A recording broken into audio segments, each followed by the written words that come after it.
The Brainwashing of My Dad. And Jenna, we haven't talked about your dad yet. Tell us about your dad. Okay. Well, I think the reason why the story of my dad is important is because it's the story of millions and millions of people. And one thing, if you've seen the movie, you know that what happened is that a lot of people got in touch with me to tell me their stories.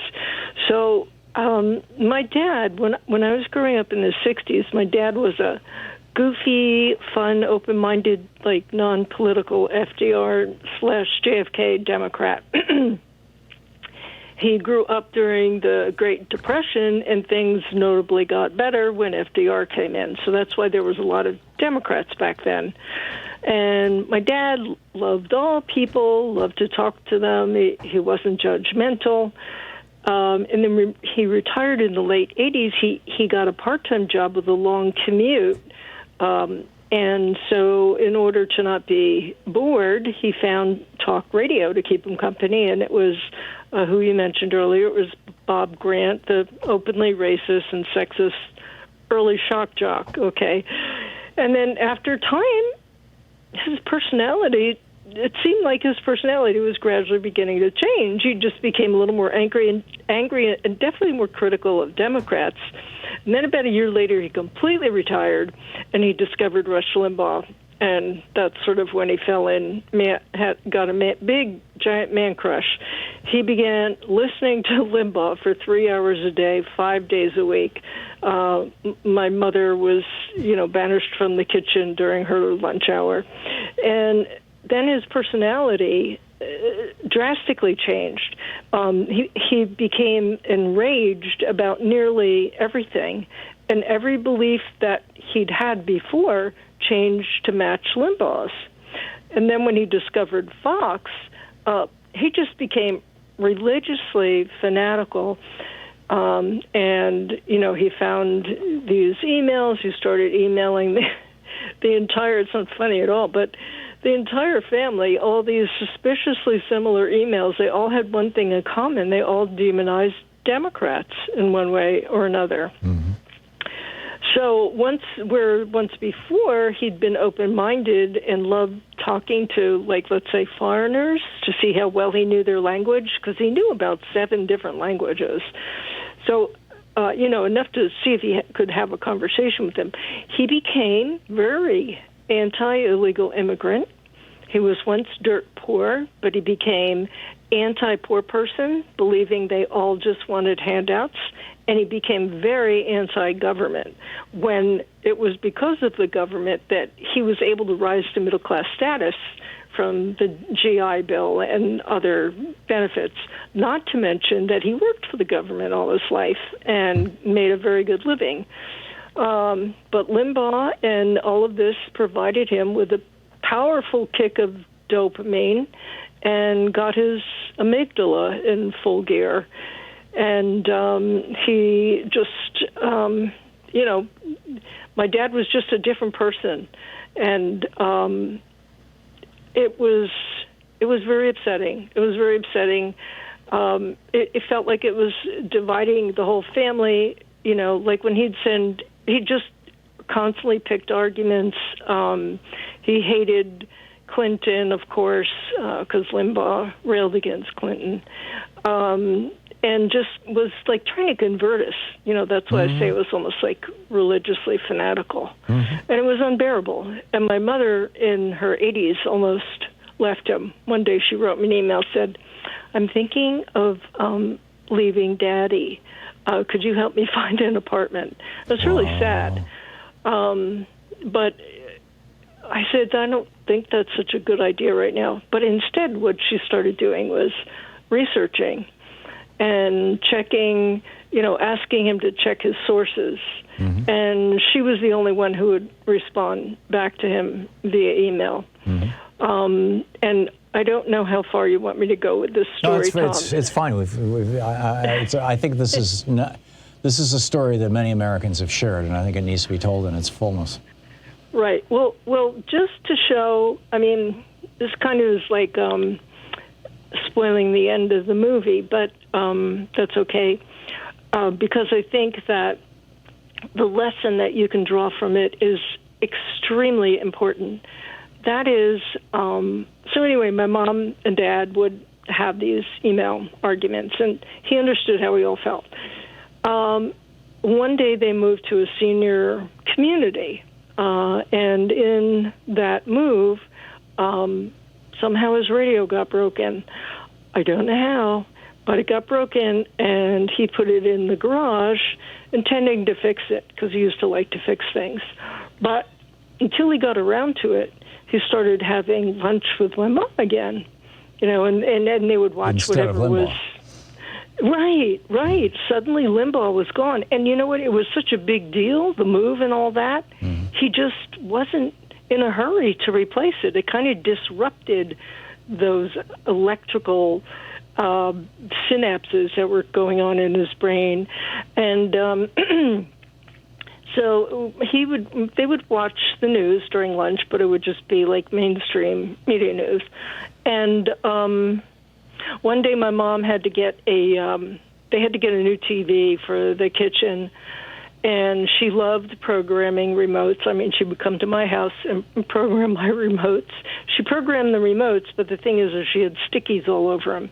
So when my dad did eat alone, he just watched whatever she had on. Mm-hmm.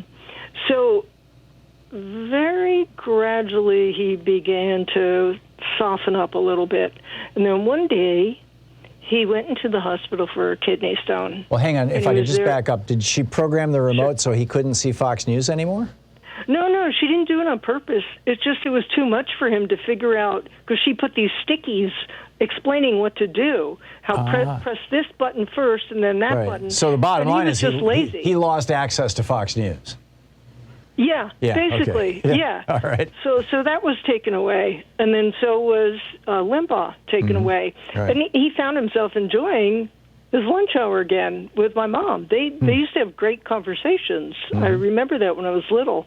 Like, gee, they always find something to talk about. Yeah. But yeah, so anyway, one day he had to go into the hospital. He had a kidney stone. He was there for a week. And they had these old clunky computers back then. And my mother said, Jennifer, would you mind going on Daddy's computer and killing some of his email? I'm afraid it's going to clog up his computer. Mm-hmm. And I said, okay. And I tried doing that. And I said, Mom, they just keep coming, So these right-wing emails that he had subscribed to, these listservs and things. Right, mm-hmm. Which he would often give lots of money to. Oh, my mom, I caught her on his computer, not only unsubscribing him from them, but subscribing him to other types of media. Your mom was one wily one.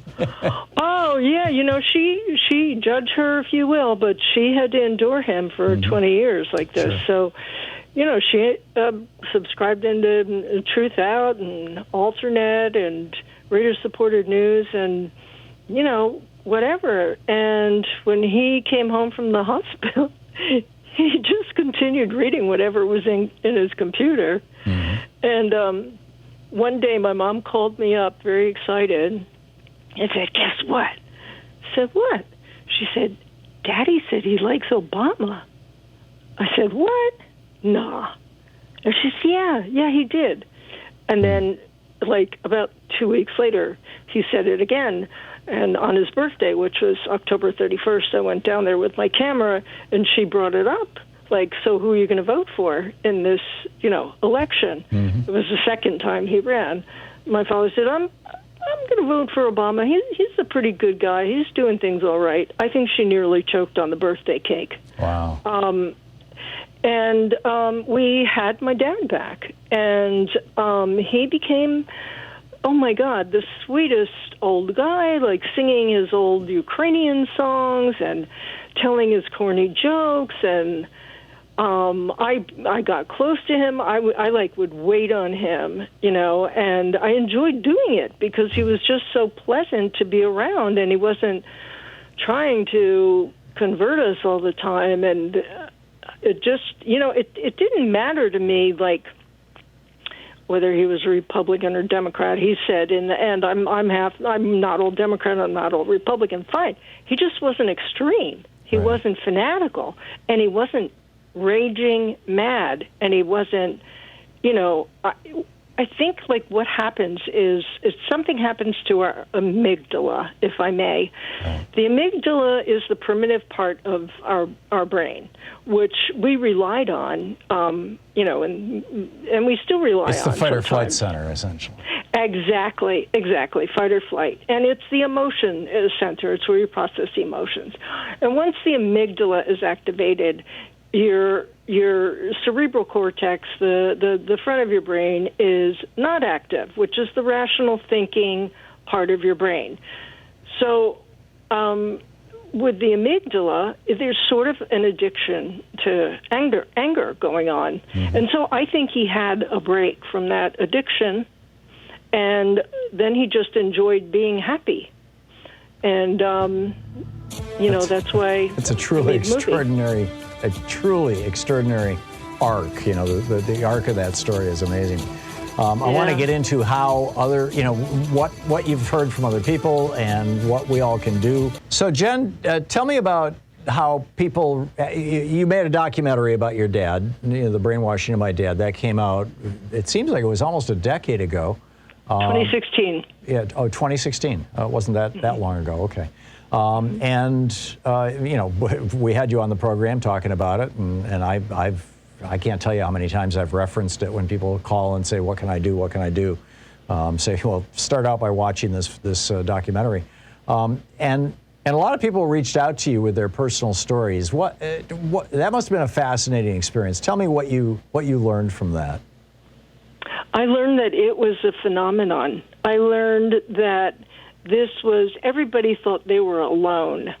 Now, media are beginning to cover some of these stories, especially since QAnon and the extreme that QAnon goes to, which is even beyond the free market, push and privatization and no taxes and small government. It's beyond.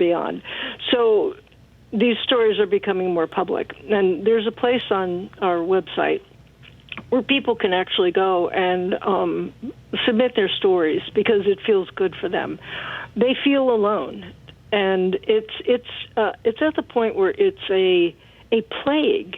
It's almost like a mass brainwashing. I mean, beyond Jim Jones, kind of like Rwanda, as you mentioned earlier, where over 800,000 people were killed, and they would often carry their radios with them and their machetes. And it is that serious. It is to me. It's a national emergency. It's a very, very, very, very serious problem. It's not just our families that are divided. Now it's the country. It hasn't been this divided since the Civil War. But I am heartened because I used to feel like I was fighting alone, or except for people like you and Eric Bullard and Jeff Cohen. But basically, nobody seemed, like my friends and just regular people, seemed to understand that there was a really bad problem going on. And now, lately, I think because of COVID, I got involved in all these podcasts. Mm-hmm. I have found that there are a couple groups that are actually trying to deal with this problem. So there's Sue Wilson, who you might know, of Media Action Center, and she has a very good list of things you can do on her website called Sue Wilson Reports. This group is this other group. It's called DDAD for short, DDAD, Defenders of Democracy Against Disinformation. You can only get them by going on their site. You can't Google them. StopDisinformation.org. Mm-hmm. So they're a newly formed organization intending to fight disinformation in media. And they have several campaigns going right now. And right now they're kind of focusing on on Fox first. So one of the campaigns is change the channel. Another one is fix Fox now, where shareholders have a resolution to register as a public benefit media corporation. And another is $2 for truth with a little civil disobedience. Wow. And welcome back. Thom Hartmann here with you. We're talking to Jen Senko, the author of The Brainwashing of My Dad, How the Rise of the Right-Wing Media Changed a Father and Divided Our Nation, and How We Can Fight Back. It's also the title, The Brainwashing of My Dad, of her documentary. And there's a nice little blurb on the front cover there. It is brilliant, Jen. Oh, yeah. I just saw that. A friend That's of cool. mine, Thom Hartmann did that. There you go. Yeah. Yeah. So tell us. You've told us where this all came from in this hour. We've talked about where this all came from, how it arose. How it's become basically a giant, not just money-making machine, but country-changing machine. How it altered the actual personality of your father and how you were able to help him recover. We've talked a little bit about what other people are doing in their own families to try to reclaim their parents and brothers and sisters and siblings and relatives and whatnot. There are some organizations that are focused on this issue of right-wing media brainwashing Americans. I mean, when you think about it, what would it take to get you, Jen Senko, to show up at the U.S. Capitol and beat the crap out of a police officer? I mean, it would take a lot, right? I mean, it would take some serious indoctrination. And we're not talking here about just the war of opinions or the battle of ratings between networks or anything like that. We're talking about actual propaganda techniques that produce brainwashing and alter people's personalities and behaviors in a way that is fundamentally not only destructive to democracy, but destructive to them and their families. So in the final 2 minutes we have here, Jen, lay out for us what's being done out there and how can people participate in it? Oh, shoot. I just wanted to say that there was a, one-party rule plan, vast right-wing conspiracy, if you will, and the way that it got mainlined, it was sort of a confluence of things. Rush Limbaugh and Fox was through media, and that's why media is so important. Right. So this one very important thing, this Tuesday, tomorrow morning, there's this group, Rise and Resist. Every Tuesday they're in front of a Fox station near you. Weekly, every week. So tomorrow we're doing a little celebration of my book and Fox's 25th anniversary. So we'll be in front of Fox between 9 a.m. and noon, and I'll be giving away signed copies of the book when one earns one by helping us speak truth to power by either reading a passage of the book out loud or posing with one of our Why Fox is Dangerous signs. Wow. And that's 1211 6th Avenue and 48th. In Manhattan. Correct. Right. So, but I think one group to really check out also is this stopdisinformation.org. And I don't know how much more time I have, but there's a lot of things you can do independently. I think one thing is make our legislators make media one of their top priorities. They shy away from it, and for good reason. It's been really scary and traumatic for them to deal with the onslaught of the right, but we have to. So barrage them with phone calls and letters demanding they address the issue of large media ownership and the lies disguised as news. Little things you can do, which a lot of people on Twitter have told me they do. Yeah, that is absolutely great. And I'm assuming you have links to this over at thebrainwashingofmydad.com too? Yeah, there's information on the website as well. The brainwashingofmydad.com. The book is The Brainwashing of My Dad, also the documentary. You can find links to it from that website. Jen Senko is the author and the director and the producer and the writer and everything else. Senko. Jen, thanks so much for dropping by today. It's been great talking with you.